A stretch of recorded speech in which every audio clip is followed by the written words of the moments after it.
Is yes. All right. Happy Thursday, everybody. Happy Thursday. Our last stream of the week. We're going to get right to it. Because I got to get I got to get across town today.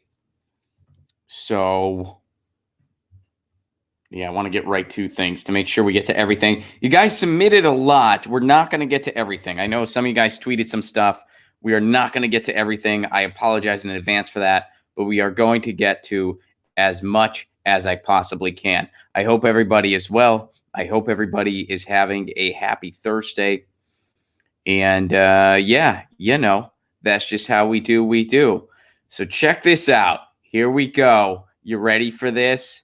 Joe Biden recently made a video on healthcare and his thoughts on healthcare. And it's something. Recently, Joe Biden has been very, what's the right word for it? I guess he seems not well on the campaign trail, and his campaign knows it. That's why they're not letting him go out often. They're not having many events for Joe Biden. They're not having him go out too often because they know every time he talks, people are going to like him less. His campaign realizes that. He has the same problem Hillary Clinton had. Every time she talked, people liked her less. Same with Joe Biden. Every time he talks, people like him less. So they're trying to keep him out of the public eye. They're hoping he can just coast through the primary, somehow get the nomination. And by somehow, I mean, you know, the thumb will be on the scale via the DNC, via the superdelegates, and that he'll get the nomination. And then he would go on and he would get crushed by Trump. Biden would lose to Trump worse than Hillary Clinton did. Because we entertain this fantasy that you need some moderate, quote unquote, a moderate to beat a Republican. That, oh, well, we can't have, you know, you can't have anybody that's too different or people won't go for it. You can't have anybody that'll rock the boat or people won't go for it. Meanwhile, Donald Trump over in the GOP completely rocked the boat. People went for it because we live in an anti-establishment era. Half the country does not vote. The reason half the country doesn't vote, for the most part, is because they don't feel like there's an option on the ballot. That's how half the country feels. So this idea that, oh, we should have two candidates that are as close together as possible because half the country doesn't feel like there's an option on the ballot, that's just nonsense. It's the complete opposite of what's actually going on. But the establishment media and the establishment donor class and the politicians who are bought by said donor class, they want you to believe that that's reality. Why do they want you to believe that that's reality? Because that keeps voter turnout low. It keeps people disengaged, and it allows them to continue their way of running this plutocracy. That's what's really going on. So here's a video Joe Biden made about healthcare. Let me go ahead and share this. All right. I was sworn into the United States Senate next to a hospital bed. My wife and daughter had been killed in a car crash. Lying in that bed were my two surviving little boys. I couldn't imagine what it would have been like if we didn't have the health care they needed immediately. Okay, Joe, here's the problem. A lot of people in this country can imagine that. They can imagine what it feels like to not have the health care they need immediately. And I'm sorry about the tragedy. I'm not trying to make light of the tragedy in Joe Biden's life. I'm really not. But yeah, the problem is millions of Americans can imagine not having the health care that they needed immediately. And you, Joe Biden, want to perpetuate policies that make sure these Americans don't have the health care that they need.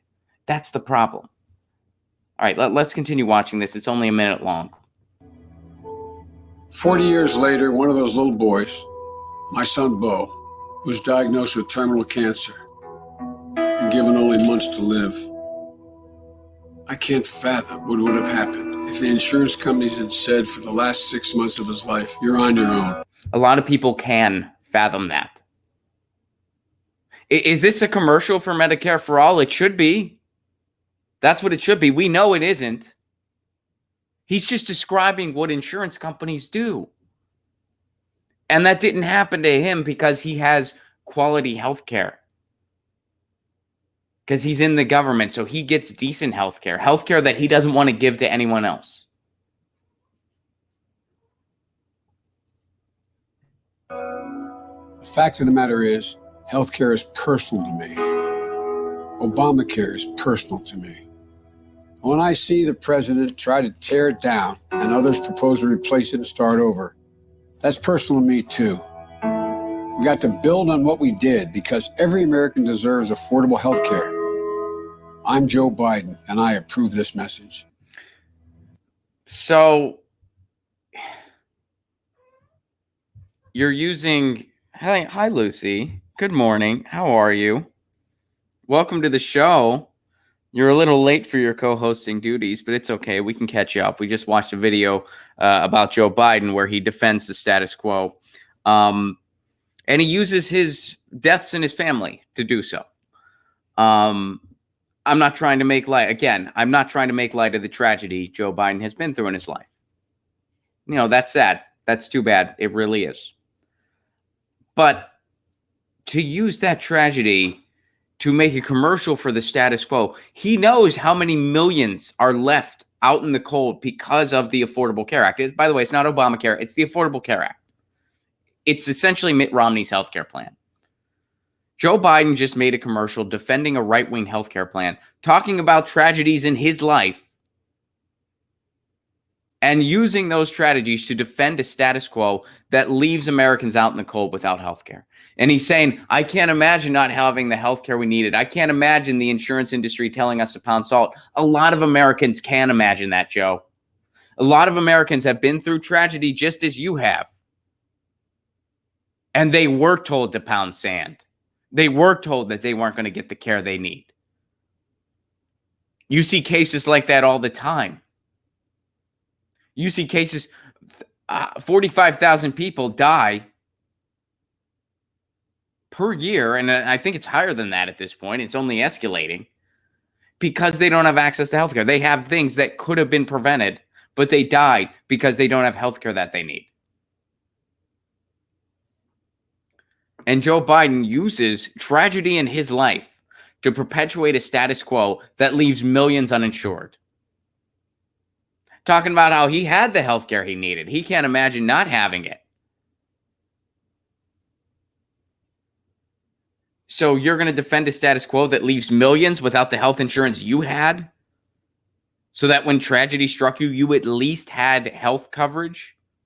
You want to make sure other people don't have that? Joe Biden has demonstrated time and time again, whether you want to look at the fact that he forgot Obama's name. I'm sure some of you guys saw that clip where he straight up forgot Obama's name. He has demonstrated time and time again he is not with it. He does not seem well. He should not be running for office. He should be enjoying retirement. He has demonstrated that on the campaign trail time and time again. But he has a staff. He has people around him. And how did none of them watch this video and say, you know what, that's a bad idea? To use tragedies in your family to perpetuate the status quo, to use tragedies in your family to defend a healthcare plan that we know leaves people out on the cold, and you want to build on it. What does that mean? What does building on Obamacare mean? It means we need to make sure the insurance companies are happy. Well, guess what? The insurance companies in this scenario, they are parasites. That's what they are. The insurance companies are parasites profiting off of our health, profiting off of our lives. To have an efficient healthcare system in this country, they need to go away. It's the equivalent of saying, hey, we got termites in our house. And one exterminator says, we're getting rid of the termites. Another exterminator says, we're going to leave some of the termites around, but they have to participate. They can only eat so much wood. Which exterminator are you going to go with? So Joe Biden using tragedy in his life to defend a status quo healthcare plan that leaves others out in the cold, that leaves millions of people out in the cold, Joe Biden wants a plan where millions do not have access, do not have the health care that he had. He's talking about tragedies in his life, how he had the health care he needed, and his family had the health care they needed. And he wants to defend a plan that makes sure others don't have that. Couldn't this have at the very least been a commercial for a public option? At the very least, Joe Biden could have said, hey, we need a public option. I had this great healthcare, and now you can buy that too. You can have the public option. At the very least, but instead, we're going to build on Obamacare. That's a bunch of baloney. There's nothing to that. That is a substanceless statement with no actual plan, because it's leaving the insurance companies at the table. So we've all seen this video, and it's pretty gross. It's pretty gross that Joe Biden uses tragedies in his life, to defend a status quo healthcare state that leaves millions uninsured, where people are dying daily. And nobody in his campaign, they have enough foresight to know, don't let him talk or people are going to like him less. But nobody said, you know what, this isn't the right way to go here. Nobody said that, because they're hoping that you can just play on people's emotions. And they're hoping that anybody that criticizes this at all, like, oh, you're making light of deaths in his family. No one's doing that. No one's belittling his tragedy or mocking his tragedy or trying to use his tragedy for political gain. That's what he's doing. He's using tragedies in his life for political gain. Not people that criticize the misdirected message there. So Joe Biden, that's the front runner. That's the front runner. Let's get the candidate who is most like Trump to go on and lose to Trump. And by the way, half this country doesn't vote because they don't really feel like there's an option on the ballot. So the way we inspire those people is getting someone who is as close to Trump as possible. Makes sense? Nowhere. Doesn't make sense at all. All right. Here's something Tim shares. This is a little bit of good news. Check this out. This is from EcoWatch. States march towards 100% clean energy. Who's next? So despite everything that is stacked against us, despite everything that's going on the federal level, everything that's going on in regards to lack of action on climate change, there have been some strides made in different states. And that's a little bit of a reason for optimism. Let's see what EcoWatch talks about in this article. And Tim, thank you for sharing this.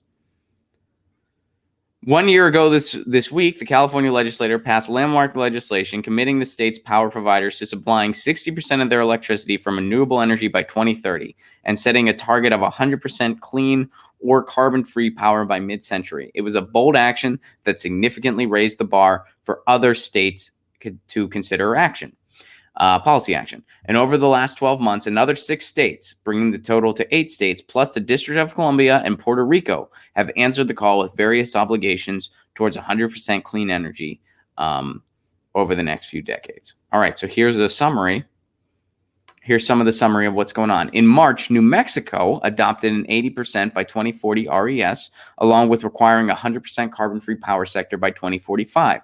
Also in March, Governor Cuomo, the not lesser brother, by the way, the non-Fredo brother, although I'm not a big fan of Andrew Cuomo, but here it looks like he signed a sweeping climate and clean energy bill into law in July. That includes a 70% RES by 2030, 100% by 2040. All right. So that's good. Washington State, which already gets more than 70% of its electricity from renewables. Governor Inslee signed a measure in May to make the state's power sector coal-free by 2025, carbon-free by 2045.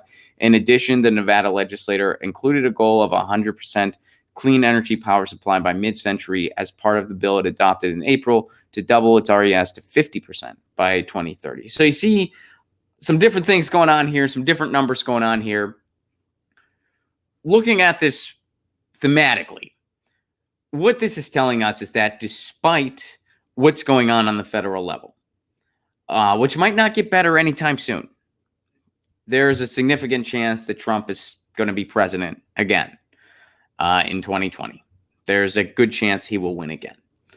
And the way I see it, if it is not Bernie, and Tulsi going up against him, he will likely win again. I think Bernie can beat him. I think Tulsi could beat him. But I think if you throw an establishment candidate against him, that establishment candidate will lose. And when that establishment candidate loses, progressives will be blamed again. That's what will happen. That's my prediction. So what this is telling us, though, is that despite all this, despite what's going on at the federal level, which might not get better anytime soon, despite the corruption in the EPA, despite that it's been, completely bought out, that there's still power on the state level. Pun intended, there's power, and it's renewable power at that. Renewable power, on the state level to try to get something positive accomplished. And when you look at the federal government failing on so many levels, that's when you really need to look into your community. And you need to say, what can we do to try to fight this? Because at the federal level, it's not getting done. So we have to get something done on our own now. And that's why recycling makes a difference. That's why composting makes a difference. You do the best you can as an individual. Are you going to change the world all on your own? No, probably not. But if everybody does a little bit, it will change the world. If everybody recycles, if everybody composts, if everybody pursues policy in their community, then something can be done. And if everybody does something on the state level, we'll be looking at a different country. So, Tim, thank you for sharing this article from EcoWatch. Gives us a little bit of hope, a little bit of reason for optimism. And that's a good thing on this Thursday, this last stream of the week for us. All right. So this is something from Christina, and this is something that Trump did recently. Let's take a look. This is from Reuters. Trump promises giant package related to ethanol to please farmers. It's going to be huge. Believe me, it's a huge package. It's a bigly package. All right, let's see what's going on in this package. President Donald Trump said on Thursday his administration is planning a giant package related to ethanol that would please U.S. farmers angry that more oil refiners have been freed from obligation to use the corn-based fuel. So there's been clashes between farmers and the oil industry over biofuel policy. The oil industry doesn't want that. They want to continue to pursue oil, whereas farmers want the biofuel and the corn-based fuel. Okay, so that makes sense. So here's what Trump says. The farmers are going to be happy when they see what we are doing for ethanol, not even including the E15 year-round, which is already done. It will be a giant package. Get ready. At the same time, I was able to save the small refineries from certain closing. Great for all. So he's just looking out. Guys, look, the GOP, they're just looking out for small oil. Because small oil, that's a thing. It's not a thing. There is no such thing as small oil. There is only big oil. And it's a corrupt organization that needs to go away because it's time to get off of fossil fuels, full stop. So it's great that this is what Trump and the GOP and the Democrats, too, at that matter, consider compromise. Compromise is you're making sure both sects of the donor class are happy. You're making sure all the people who lobby you, you try to make them all happy with a middle-of-the-way approach, which is not what we need. So that's the giant package. Giant package is really, oh, don't worry, we're going to try to help the small refineries. There are no small, it's all big oil. It's all connected. It's all connected. And the goal should be 100% renewables, 100% off of fossil fuels. Anything less is just lip service. We should be striving towards that goal and striving quickly. All right. Thank you for sharing that, Christina. So here is something that I got from my friend of the show, Mark Thompson. Some of you guys know Mark. And this has to do with Pete Buttigieg. Pete Buttigieg, you don't say his name right. Pete Buttigieg, you don't say his name right. Pete Buttigieg, you don't say his name right. I can't take you seriously when you don't say his name right. My pearls are clutched. They are clutched. Consider them clutched. Look, I am guilty of not looking at the YouTube comments all that often. I don't really do that. I need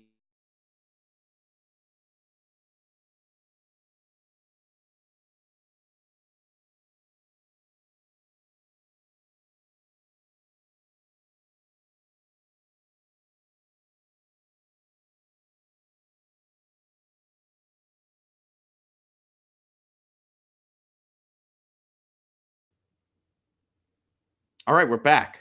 Okay, that was a very brief exit. And I was just talking about people. So here's what's going on with people. Anyway, I was just saying, before we got briefly interrupted there, I'm glad we popped right back in. But people, sometimes I can't even keep up. Look, I know that people has like 5 fans that are out there, and they always say, "You don't say his name right, and I can't take you serious." Lucy's bailing. She's like, "Pete Buttigieg bores me. I'm bored by that guy. He's got to have a little more oomph. I'm not into it," said Lucy the cat. Lucy, come back when you feel like it. She can do what she wants. But look, and first of all, I'm not even really making fun of his name. I'm saying his name like Count Chocula because I think it's funny. Pete Buttigieg is a millennial like me. He should have nostalgia for that commercial as well. Although, he didn't know about Mad Magazine, so maybe he's not hip to that either. But that was a commercial when we were both growing up. But anyway, instead of going in the comment section and saying how I mispronounce his name and poke fun at the way I say the name, instead of doing that, which, by the way, feel free to do that because I find it hilarious, but also tell me policies of his that you like. I'll leave an easy bar. One. Give me one policy of his that you like. And don't just say go to his website. Don't you? People have done that. They're like, well, Mayor Pete has a lot of policies. Just go to his website. No. Tell me what you like. I know he has ideas on his website. I get that. Tell me what you like. Why is his healthcare plan that involves keeping the insurance industry at the table? And he talks about how we need some mental health, which that's true. Why is that better than Medicare for all? Why is that better? Why is his strong focus on immigration something that the right does? Why is that such a great plan? Such a big thing? His whole requirement for a year of service, don't you think that'll kind of just end up being a military recruitment tactic? And don't you think the economy of war kind of needs to go away? Again, give me one policy of his that if somebody sat me down and they were like, what are some policy from Bernie Sanders that you like? I could go Medicare for all. Medicare for all, a better plan. That's the best healthcare plan we could hope for right now in this country that anyone's put forward. A Medicare for all single payer plan. That's the type of healthcare most of the industrialized world takes for granted, and we need it here. His plan to break up big media, his plan for universal broadband, his plan to eliminate student loan debt, which, by the way, costs less money than Trump's tax cut. By the way, he lays out how he will pay for all of these plans. The fact that he supports banning facial recognition in law enforcement. He's the only candidate to do so and to talk about that. He's for a reinvestment into our food culture. He talked about that in Iowa. Let's see. He is for free college. He is for living wages, and he has been effective in getting that done on the ground. So, I mean, I could just sit here and name these policies. Name something from Pete Buttigieg that you think is better. I'm curious. What's something from Pete Buttigieg? But anyway, here's the article here. One area where Pete Buttigieg does have some of those 5 fans that he has is from California's big donors. California's big donors are giving the edge to Buttigieg. See what they did there? See what they did there is a play on words because you say his name Buttigieg. And so edge, see. California always loves the next new thing, and this summer's West Coast sensation isn't a breakout star from a surprise hit film or the latest Apple gadget you didn't know you needed. It's Pete Buttigieg. So here's the thing. When it comes to Hollywood and California right now, Buttigieg came on strong in the spring and has not let up. In the second quarter of this year, he topped all candidates in nationwide fundraising, bringing in close to $25 million. A sizable share came from California. In California, Kamala Harris raised $3.18 million, but Buttigieg took $3.75 million. Why do you think that is? Well, I'll tell you what that is. First of all, again, these are the big name donors. These are big, deep pockets. They want an establishment candidate that's going to protect their tax bracket. Pete Buttigieg meets with Wall Street. He meets with those donors. He's fine being in their pocket, and he's fine doing their bidding. So Why did he get a little more than Kamala Harris? Well, we live in the United States of amnesia, as Gore Vidal accurately put it. And in the first debate, Pete Buttigieg got confronted for not being a decent mayor and not confronting racism in law enforcement. Why didn't you fire the chief? I think it was Eric Swalwell that did that. So Pete Buttigieg got his head handed to him in that first debate. But in the second debate, Pete Buttigieg slid under the radar. He slid under the radar being like, all right, let me just kind of sit and have some good talking moments. Hopefully nobody calls out the fact that I don't even know how to be a mayor. What makes people think I'm ready to be president? I was corrupt as a mayor. I'm sure people will think, well, gee, I'm sure he'll be equally corrupt as a president. Meanwhile, Kamala Harris in the second debate got served by Tulsi Gabbard. That's why Kamala Harris fans are celebrating on Twitter that Tulsi Gabbard did not qualify for the third debate. So that's why. And so now Pete Buttigieg is sort of the flavor of the week of the establishment. And it's going to vary. And it's going to base on debate performances. It's going to be based on who kind of gets a little bit more momentum and when. But the anointed ones, Kamala Harris, Pete Buttigieg, Elizabeth Warren now, Cory Booker. Cory Booker somehow still floating on in this campaign. I don't even think, we've talked about this. I don't even think Cory Booker himself knows that he's running for president. I think he just remembers every time there's a debate. But he's still holding on. Why? Well, because of all that donor money keeping him afloat. And all these candidates, we're not going to take it, but then we'll take it in the general. So Pete Buttigieg sees a little bit of a bump from California. All right. So this is something from Ken.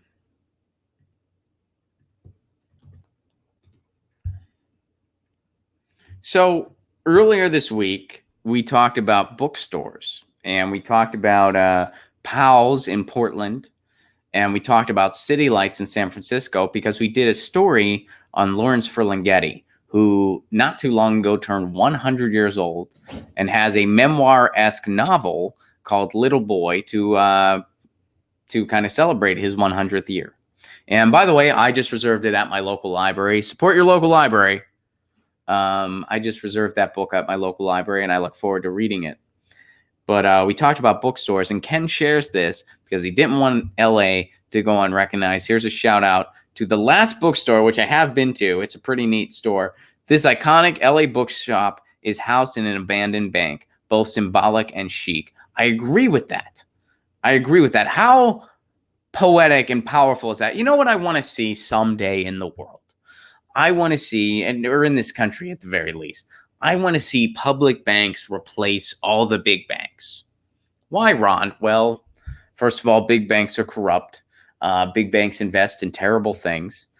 Big banks profit off of you. And they are just corrupt entities through and through. And that rhymed. I didn't even mean for it to rhyme, but it rhymed. Public banks, on the other hand, are community focused, and they invest in the community. They invest in the public. So all those fees that people pay each year to Wells Fargo or to these other banks, those fees and that money could be going back into a community. It could be going into making the roads better. It could be going into public investments. It's a much better way to do something like banking. And if we had public banks all over the country, we'd be living in a much different country. That's why there was a big movement to try to get it here in California. But man, I would love to live in a country where public banks replace all the big banks, and all those big banks that are no longer there are funded bookstores, are government-funded bookstores. Man, wouldn't that be amazing? Wouldn't that be so cool? Anyway, you can call me a dreamer, but I'm not the only one. So let's learn more about the last bookstore. More than a few bibliophiles would prefer that their prized possessions be kept in a bank vault as opposed to a bookshelf, but few actually get to see their dream in action. Enter the last bookstore, an iconic LA bookstore with a not-so-subtly symbolic name, housed in the grand atrium of what once was a bank. The marble pillars and mile-high ceiling remain from the old bank, but in place of patrons and garden stacks of cash, bookshelves line the walls, and artful displays of books abound. Should give you a little bit of hope that maybe someday maybe someday we can reach a better utopia. We can reach something resembling a utopia. We'll never have pure utopia. I don't think that's possible, at least not in my lifetime. But we'll get a little bit closer. So Ken wants to give a shout out to the Last Bookstore in LA. And I echo that shout out. It's a really cool store. Definitely stop by. Support your local bookstore. Support your local library. And, it's just a flourishing of ideas. My retirement plan is to just use my library card daily. That's what I hope to do. I hope to be that guy. I hope to be that old guy with a backpack that everybody's like, oh, that guy seems like a really nice dude, albeit kind of weird. I want to be that guy. Go into my local library. That's my goal. I feel better with a plan. All right. I'm going to see what you guys are saying. Again, we have to end a little bit early today because I have to get across town shortly. Tim Anderson. Glenn Kessler. I'm not sure who that is off the top of my head. Glenn Kessler is trying to defend his crap fact check regarding Sanders' claim of 500K bankruptcies a year from the author of the study he cited. All right. Thank you for that, Tim. I'm not sure what that refers to off the top of my head. I might not be familiar with that.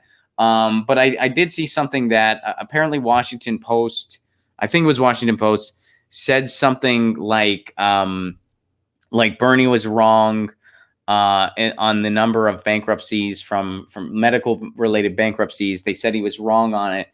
And then in the article, it turned out to be clickbait because the number he said was actually lower than what it actually was.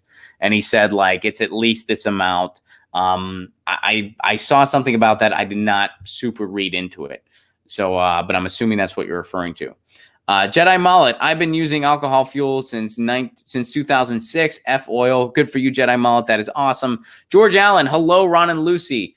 I say hello. Lucy says meow. She's floating around somewhere there. Thank you very much, George Allen. Good to hear from you. Jedi Mullet again. Hate oil. Watch Pump the movie on YouTube. And guys, a few announcements here. A few announcements here. We are going to have a show on Tuesday. Monday is Labor Day, so I will likely not have a show. But Tuesday we will be back, business as usual. So I will see you all then. Tour dates, I got them. Going to be in the upper Midwest next week. September 4th, I'm going to be in Omaha, Nebraska. September 5th, Sioux Falls, South Dakota. September 6th, Madison, Wisconsin. September 7th, Minneapolis, Minnesota. And September 8th, Iowa City, Iowa. Get those tickets now. Do not wait. RonPlacone.com. If you want to support this show on the sustainability end, please do consider becoming a patron. Patreon.com/RonPlacone. For a give what you can level, you get all kinds of exclusive content, including my album.